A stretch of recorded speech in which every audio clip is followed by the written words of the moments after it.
안녕하세요. 이서진입니다. 최근 중소기업과 스타트업계에 관심이 많아지고 있는데요. 저는 오늘 기획특집으로 주변에 비즈니스 기업을 하다가 발생한 억울한 이야기나 꼭 기업인들이 알아야 될 사항들에 대해서 얘기해보고자 합니다. 오늘 반응이 좋으면 다른 업체분들의 이야기도 소개해드리고 고민을 공유해드릴 예정입니다. 여러분들 만약 큰 기업의 외주를 받고 하청 업무를 하는 회사가 일을 하면 할수록 적자가 누적이 되고 지원받은 설비시설은 고장난 기계이고 무엇보다 계약을 맺은 큰 기업이 정산액을 줄이기 위해 단가 속이기를 한다면 어떻게 생각되시나요?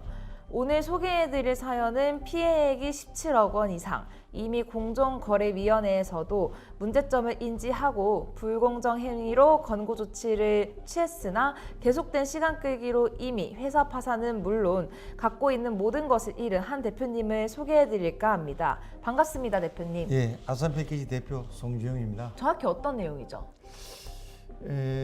테림과 인가공 계약을 한 후에 테림의 그 실제 그 운영 주체인 IMFP로부터 너무 많은 손해를 봐왔기 때문에 저로서는 안산법원에 17억 손해배상을 청구하여 2년간 재판 중에 있고 공정거래위원회도 하도급 위반으로 고소하여 현재 조사 중에 있습니다.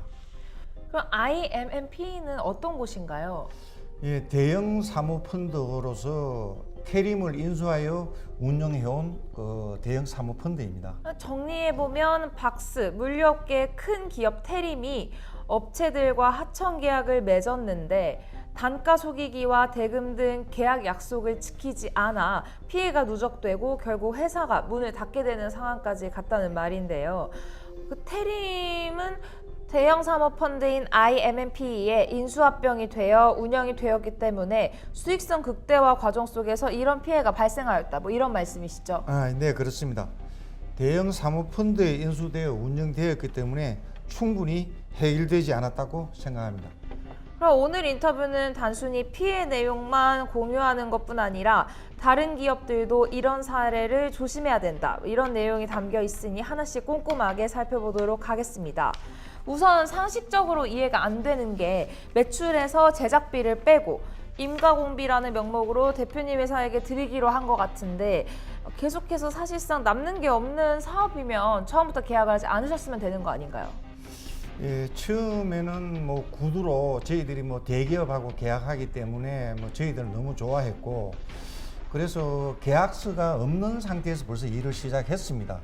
계약은 저희들이 일을 한 이후에 2달 후에 계약서를 작성하게 되었고 저희들이 뭐 매출 단가를 보여달라 그러면 뭐 영업적인 비밀이라 알게 줄 수 없다고 그러고 그래서 저희들이 계속 매출 단가를 요구를 했지만은 영업적인 문제를 제시하고 해서 저희들은 계속 그것만 믿고 일을 할 수밖에 없었죠.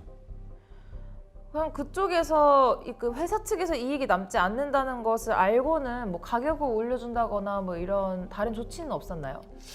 예, 뭐 저희들이 뭐 누차에 걸쳐서 이제 이야기를 했더니 테림의 그 주 거래처인 H그룹에서 매출 단가가 오르면은 너희들한테 전량 다 반영해 줬다는 말을 믿고 저희들이 또 기다려 왔고 그러나 실제는 하나도 반영하지 않고 그것도 그나마 속였습니다. 저희들한테. 혹시 다른 회사들은 어떤 피해가 있는지 알 수 있을까요? 뭐 저와 유사한 거로는 정확하게 뭐 판단은 되지는 않지만은 뭐 공정거래위원회도 제소가 되어 있는 걸로 알고 있고 인쇄 조판 업체인 C사와 그 운수업체인 D사 등이 있는 것으로 그렇게 알고 있습니다. 공정거래위원회에서도 이번 사례에 대해서 불공정 사례로 보고 있다고 하는데 구체적으로 무엇이 문제라고 여겼나요? 네, 공정거래위원회에서 생산하도급 위반이라고 조금 지적된 그런 내용들인데요. 원단 가공비 폭리, 장비 사용료 미지급, 지게차 렌탈비, 부자재, 가자 계상된 전기료, 저희들이 입주 시 곤친 그 수리비 등입니다. 그리고 주위 그 계약서 리스트에 보면은 장비가 상당히 많습니다. 장비가 한 30여 가지 되는데 그 중에 그 실제로 쓸 수 있는 장비는 한 4-5가지밖에 없고요. 거의 못 쓰는 그런 장비가 상당히 많았습니다. 한번 사진을 한번 보시죠. 이 장비들이 지원을 받으셨던 장비들이라고 하시는 거죠?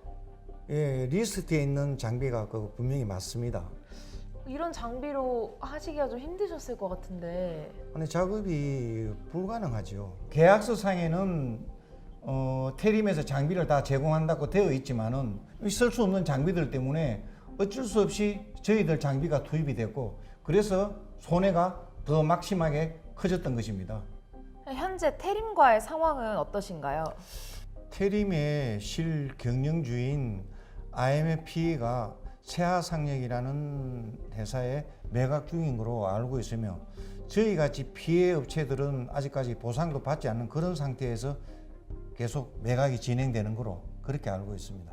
확실히 사모펀드가 인수합병을 통해 빠르게 일이 처리가 되면서 기존 인수되는 기업의 갑질이나 횡포가 제대로 피해가 처리가 되지 않고 있음은 분명 개선되어야 되는 부분인 것 같습니다. 이렇게 시간이 지연되는 동안 많은 회사들이 이미 문을 닫았고 피해 사례가 확대되고 있으니 말이죠. 다른 기업들도 이런 피해 사례나 갑질, 횡포가 점차 없어져야 될 것 같은데 다른 물류 업체들에게 당부해 주실 말씀이 있으신지. 예, 저와 같은 피해자가 없어야 되겠고요. 그러기 위해서는 큰 대기업과 계약을 할 시에는 꼼꼼히 살펴보고, 또 불리한 조항이 있을 경우에는 관련 정부기관에 문의하여 정확한 사항도 파악을 하고, 장기적으로는 저희 같은 중소기업들이 피해가 입지 않도록 국가적인 차원에서 제도적인 장치를 좀 하여줬으면 하는 그런 바람입니다.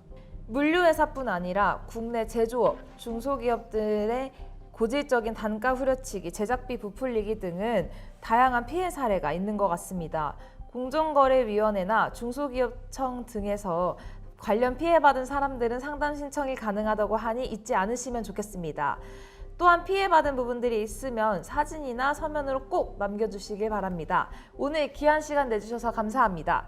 아무쪼록 배상도 잘 해결되었으면 좋겠고, 혹시 마지막으로 한마디. 예, 저는 이 사태가 제2의 론스타 사태와 동일하다고 그렇게 보고 있습니다. 저희 같은 업체들이 사모펀드에 피해가 없도록 하기 위해서 제가 이 자리에 나왔고요. 또 끝으로 IMF 피해에서 저희 같은 피해 업체들한테 충분히 피해 문제를 보상해주고 회사를 매각하도록 하는 게 더 바람직하다고 그렇게 생각합니다. 네, 그럼 이것으로 오늘 마무리해 보도록 하겠습니다. 앞으로도 다양한 정보 전달해 드리도록 하겠습니다. 감사합니다.